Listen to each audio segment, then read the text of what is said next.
Bien, pues a continuación vamos a proceder a la lección magistral de este congreso, que no tuvimos duda en ningún momento de encargar a la profesora Mercedes Vilanova. No creo que sea necesario insistir mucho en las razones, ya se han apuntado algunas en la propia presentación del congreso y creo que son evidentes tanto en el ámbito internacional desde la perspectiva de la Rioja como en el ámbito local por su contribución en la propia Universidad de Barcelona y en la historia oral en Cataluña y en España. Simplemente ya se ha dicho, pero creo que sí que debo repetirlo, Mercedes Vilanova lleva, digamos, el sello de los pioneros, de los que en un momento en que no estaba de moda ni parecía incluso muy académico, se lanzó por esos caminos de la historia oral, como hicieron otras personas en otros países, naturalmente, pero ella lo hizo aquí. Organizó en el año 85 ese congreso que ya se ha mencionado, había creado el Seminario de Fuentes Orales en la universidad un par de años antes y también Mercedes Fernández ha hecho referencia justa a la fundación de la revista Historia, Antropología y Fuentes Orales. Es decir, que su contribución, digamos, a la institucionalización de la historia oral es clarísima. Ahora no voy a extenderme sobre su currículum personal, ¿no?, sobre sus trabajos, sobre el analfabetismo, sobre el abstencionismo y la militancia de los anarquistas, incluso hasta un último libro, porque sigue plenamente activa, que acaba de publicar este año sobre Mauthausen. Es decir, una persona que viene de una tradición que cada vez vemos ya más sólida y también lejana en el tiempo, pero activa aún en la actualidad. Hoy nos va a ofrecer esta lección magistral sobre la Barcelona de los años de la República, un sueño, ¿no?, titula ella, Principio y fin de un sueño, una historia con principio y con final. Y sin más dilaciones le cedo la palabra.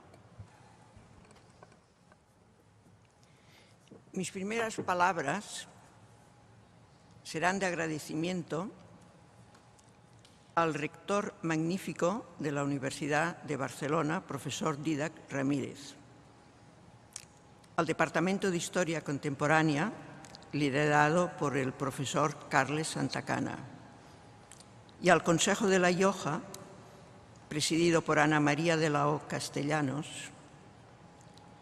por haber permitido que esta 18ª conferencia de historia oral se celebre en Barcelona. Debo agradecer también el apoyo de otras instituciones que con su financiación y trabajo han colaborado en la organización de este encuentro. Al Ayuntamiento de Barcelona, al Departament de Cultura de la Generalitat y al Memorial Democràtic. Finalmente, debo agradecer el saber hacer del equipo de Historia, Antropología y Fuentes Orales, porque hoy, sin AFO, tampoco estaríamos aquí. Amigas, amigos, colegas, me alegra estar con vosotros en este Paraninfo, porque a trancas y barrancas hemos recorrido juntos un largo trecho. Espero que este encuentro nos sirva para profundizar en el conocimiento sobre cómo crear y utilizar las fuentes orales. Sabemos que estamos aquí porque los diálogos grabados son el corazón de nuestra profesión. Y todos sabemos que para reflexionar sobre nuestras entrevistas solo podemos hacerlo a través de nuestras experiencias ligadas a las experiencias de la propia generación. En mi caso, la generación española de 1956. Escoger lo que queremos investigar, saber qué queremos preguntar, es un reto que nos marca como un hierro candente, porque de los temas y de nuestra imaginación dependen las hipótesis y las interpretaciones. Todos somos conscientes de la potencia de cada destino individual.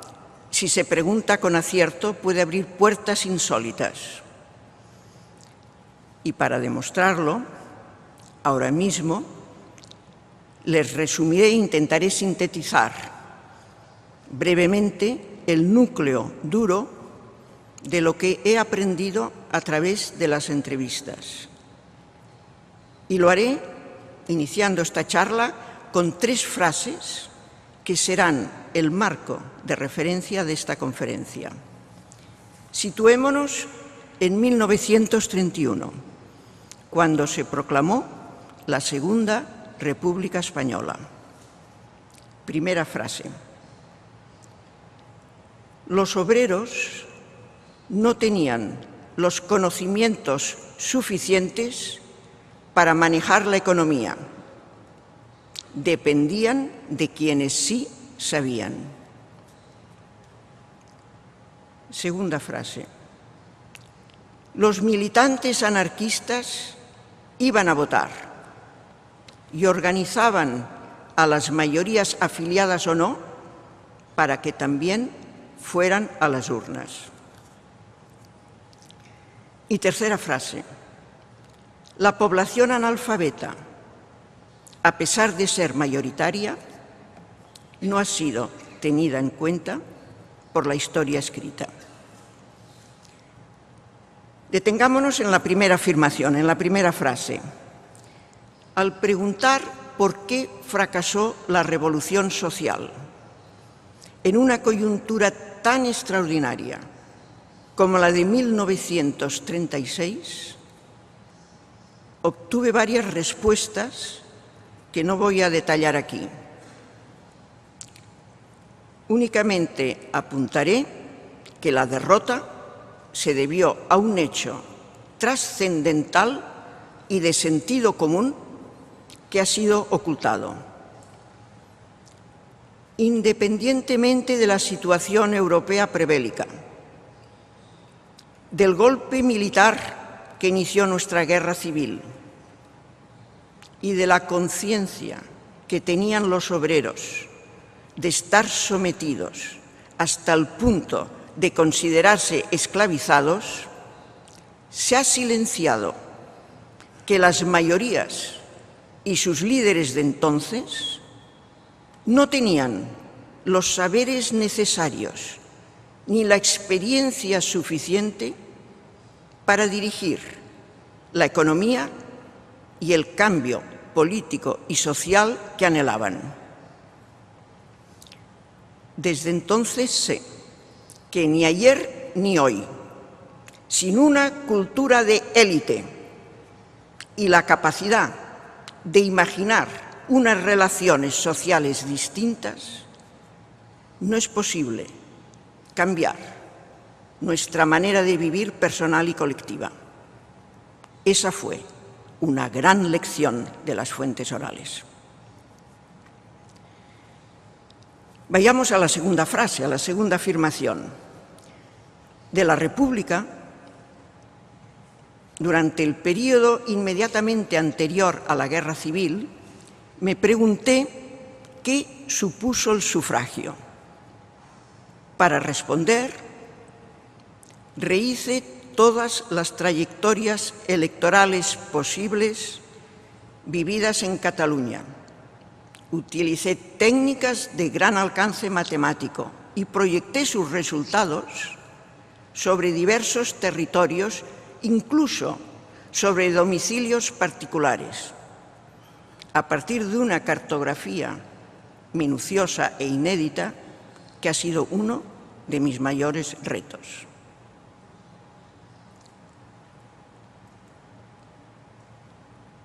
Comprobé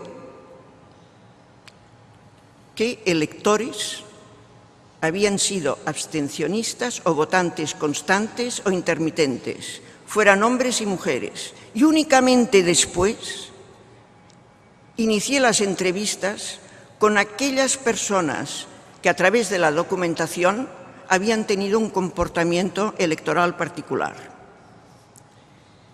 Es así como llegué a otra verdad de sentido común, pero que por intereses diversos se nos ha ocultado.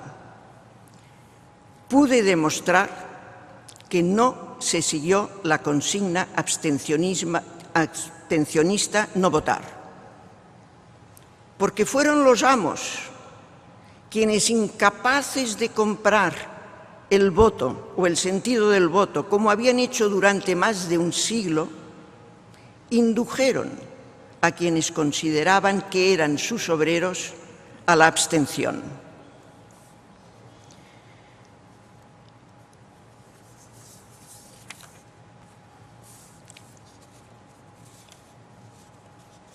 En las entrevistas me lo han explicado de esta manera.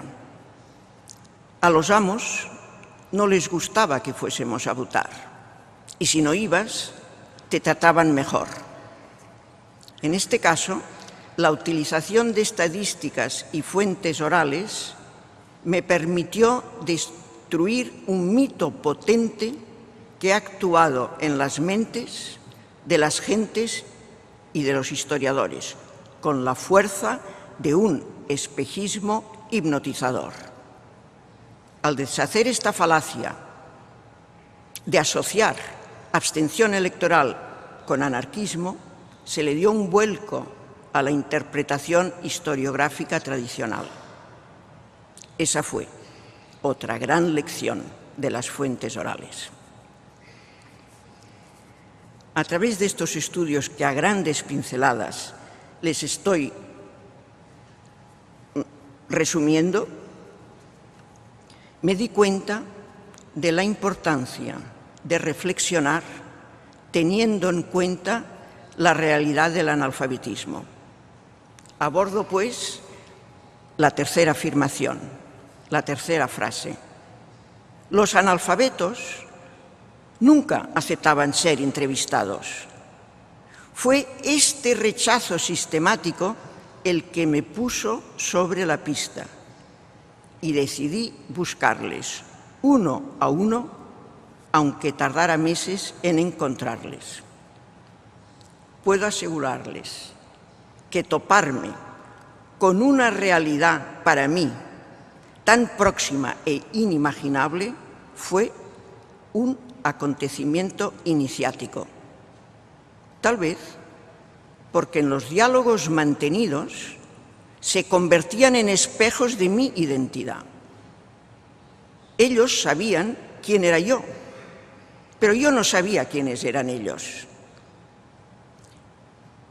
Aprendí que dependían forzosamente de los otros y que vivían una soledad que yo desconocía.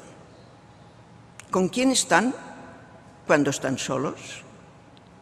¿Cómo hablan consigo? No pueden escribir o leer una carta, un folleto, un menú de restaurante. No pueden anotar un pensamiento, un recuerdo. No pueden buscar un número de teléfono. Todo han de guardarlo en su inmensa, limitada, profunda, frágil y caprichosa memoria. Aprendí además que incluso desconocen sus raíces familiares. Si no vivieron con ellos, no saben quiénes fueron sus abuelos, tal vez porque no fueron nada ni nadie para ellos. Y más importante, para nosotros como investigadores, dado que por definición casi no dejan rastro escrito, deberían ser las personas que entrevistásemos con mayor profundidad. Los historiadores no sabemos lo que es la alfabetización, aunque sea la invención más importante después de la del lenguaje y se la considere una tecnología del cerebro. Los que hemos nacido envueltos en familias alfabetizadas nos comportamos como chóferes veloces e incultos que no saben cómo ni por qué funcionan los motores que les impulsan. No reconocemos que estamos entrañados con los instrumentos que utilizamos y actuamos como submarinistas que no supiesen qué es el agua del mar o el aire comprimido que transportan en sus espaldas. Alfabeto, imprenta o máquinas no son objetos que están por ahí sueltos, son elementos básicos de la cultura que dirigen y limitan nuestra manera de mirarnos y de mirar al mundo, porque forman parte de nuestra identidad.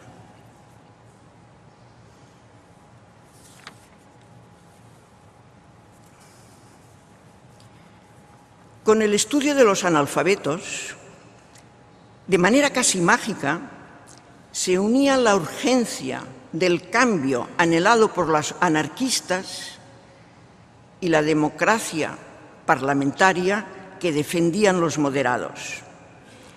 En aquella coyuntura republicana de guerra civil y preguerra mundial, los analfabetos fueron testimonio de lo que implica no saber leer ni escribir. Por otra parte, nuestra arrogancia frente a ellos refleja una brutalidad que puede ser considerada como uno de los fundamentos de nuestra cultura. En español, la palabra analfabeto no describe nada ni a nadie, es solo un insulto hiriente de los más hirientes y por eso los analfabetos se esconden. Puedo asegurarles que de seguir en mi empeño por buscar hoy a los más débiles, y si tuviera fuerzas, no me embarcaría en la aventura que acabo de exponerles brevemente. Me aproximaría a lo que considero es el mayor reto social de nuestro tiempo. Me refiero a las personas excluidas. Exclusión es un vocablo más atroz que el de analfabeto, porque los excluidos ni siquiera tienen el estatus de pobres y a nadie le importa si son o no alfabetizados. Los excluidos no cuentan. Lo decisivo de sus vidas es que están separados, no marginados, porque no son útiles, como sí lo fueron las mayorías pobrísimas que vivieron durante los años 30 en España y en otras partes del mundo.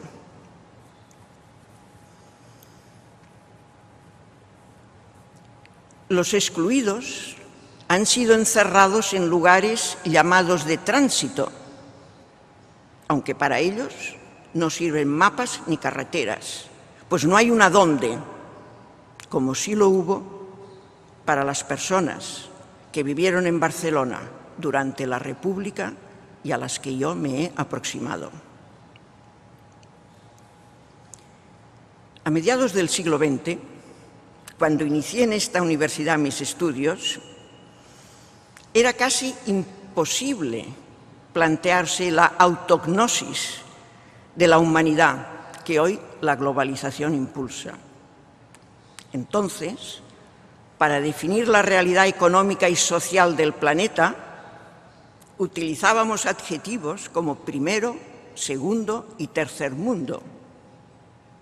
Incluso hubo quienes creímos que era posible el desarrollo armónico y cursamos estudios de economía y humanismo para aprender cómo lograrlo. Fue este convencimiento el que me llevó a entrevistar a personas analfabetas afroamericanas de la ciudad de Baltimore para compararlas con las de Barcelona. El resultado fue asombroso, pues mientras en Cataluña la población analfabeta no tenía sentido de pertenencia, los afroamericanos vivían con fuerza su identidad, quizá porque surgían de un mismo origen geográfico, étnico y social, porque habían vivido en guetos en donde las iglesias y otras asociaciones les habían amparado y además podían explicarme una historia gloriosa que iba desde su esclavitud a la utilización efectiva del sufragio. Habían vivido oprimidos, eso sí, pero no reprimidos como los españoles. Porque en España, después de la victoria franquista, la Iglesia Católica les anatemizó. Se clausuraron asociaciones, partidos y sindicatos. Y si la dictadura sospechó que alguien se había decantado por la República, le persiguió hasta fusilarle.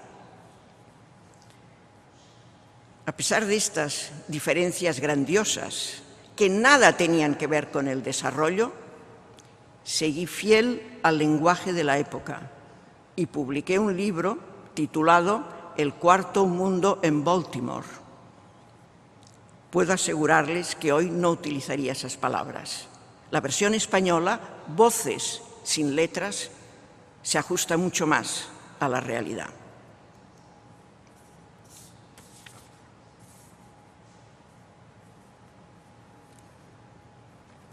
En mi pensamiento persiste la insistencia lúcida de los anarquistas que quisieron abolir el salario y, como un gesto para construir una sociedad más igualitaria, quemaron el dinero en las plazas de sus pueblos.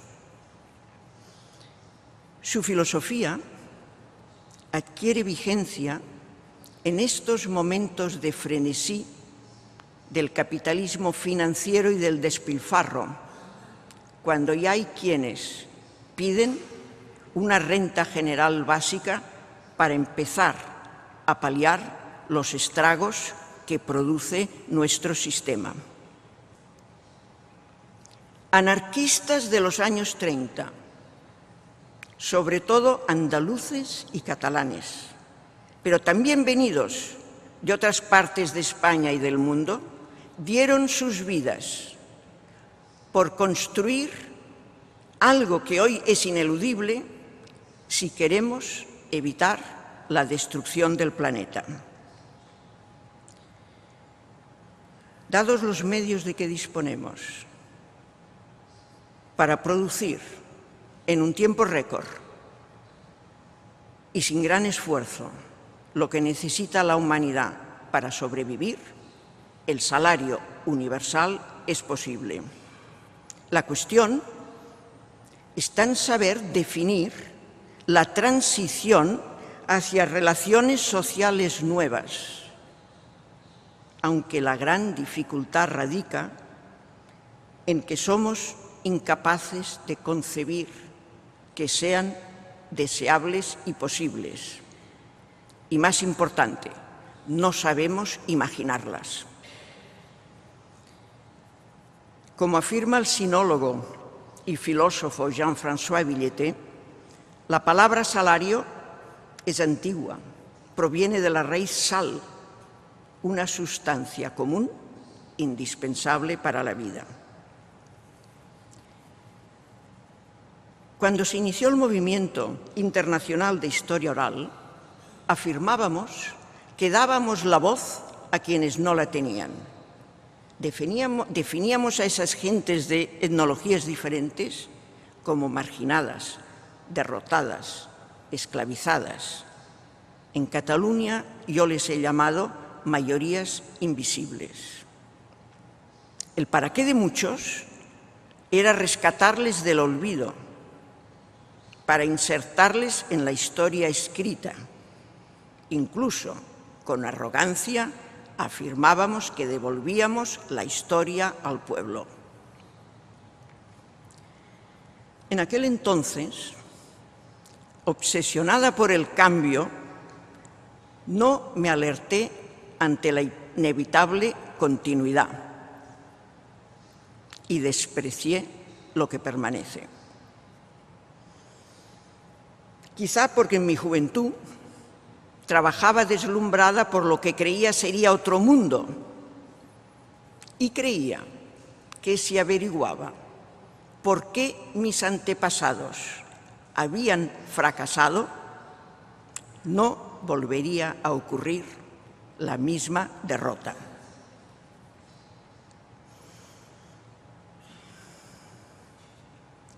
Sin embargo, es comprensible que fuera así, pues durante el franquismo buscábamos la libertad y otro tipo de justicia. Lamentablemente, yo no me interesé por el tiempo largo de la historia, y esta ofuscación me llevó a creer que el cambio ocurriría a través de sistemas políticos democráticos o revolucionarios. No me di cuenta que estos sistemas solo son útiles si sirven para obtener los objetivos propuestos, pero nunca, nunca pueden ser un fin en sí mismos.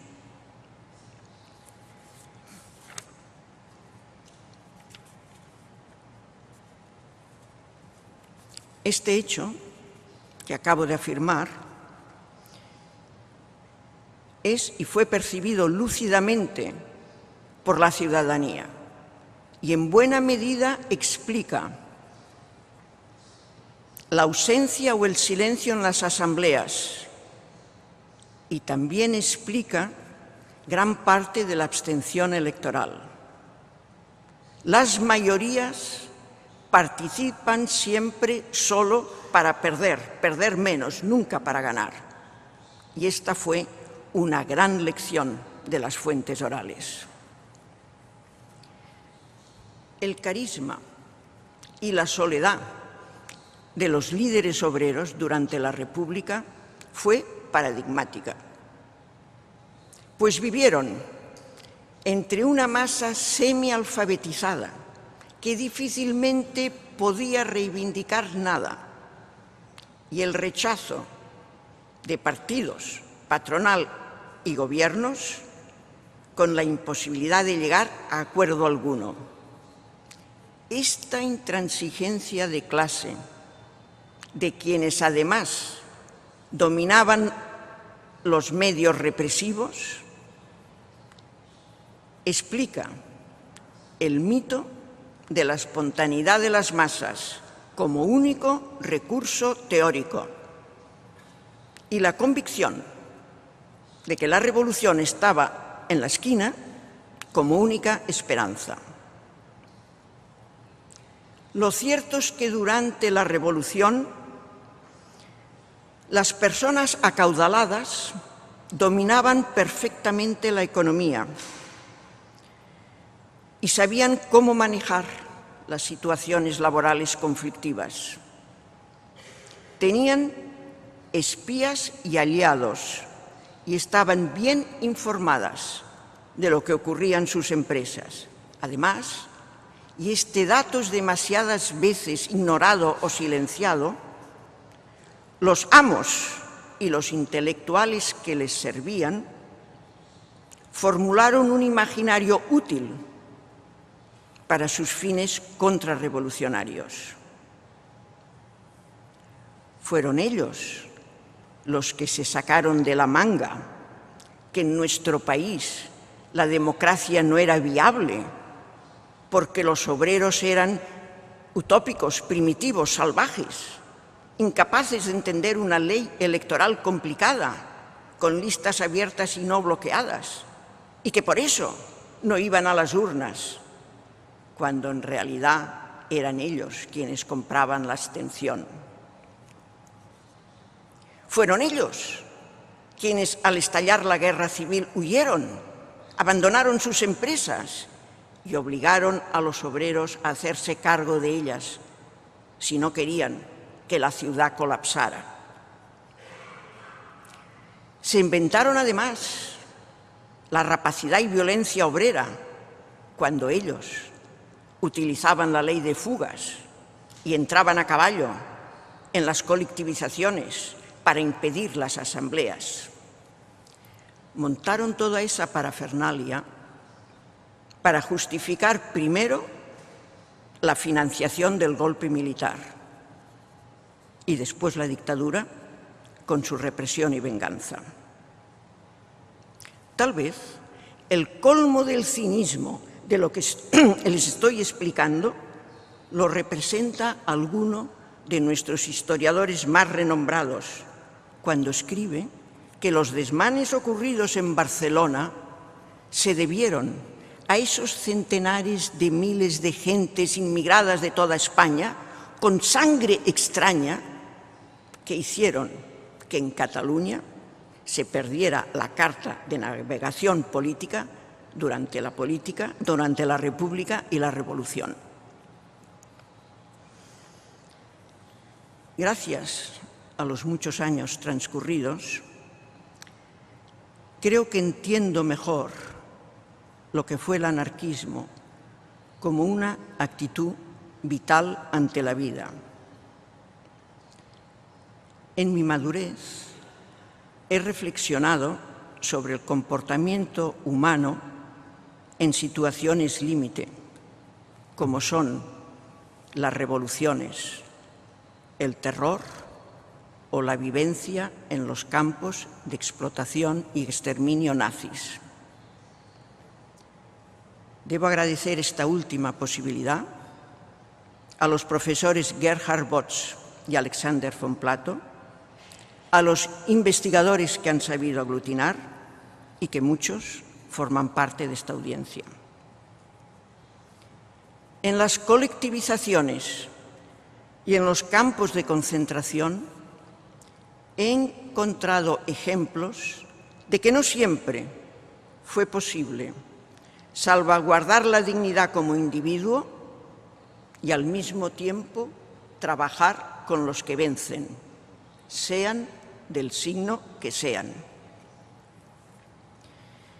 Entre los responsables de los comités de gestión de las empresas colectivizadas, hubo quienes, ante la crítica de sus mujeres, que les reprochaban, reprodujeran los comportamientos de sus antiguos jefes o capataces, prefirieron abandonar sus cargos para alistarse en el ejército republicano. Algunos me han dicho que lo hicieron para no traicionar su dignidad personal. En Mauthausen, quienes para mantener su dignidad consideraron que no podían aceptar entrar en el engranaje, no tuvieron, en cambio, la posibilidad de irse a los frentes de guerra o de huir. Muchos murieron por el hambre, la extenuación y el entorno brutalmente salvaje en el que vivieron, y no han sobrevivido para contarlo.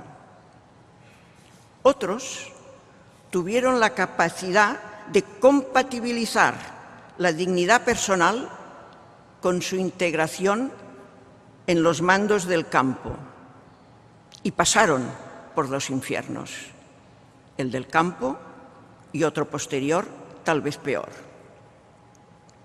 ya que al salir se les forzó a un discurso heroico que a algunos les encerró en el callejón sin salida de un silencio obligado y aceptado, en el que vivir fue un infierno.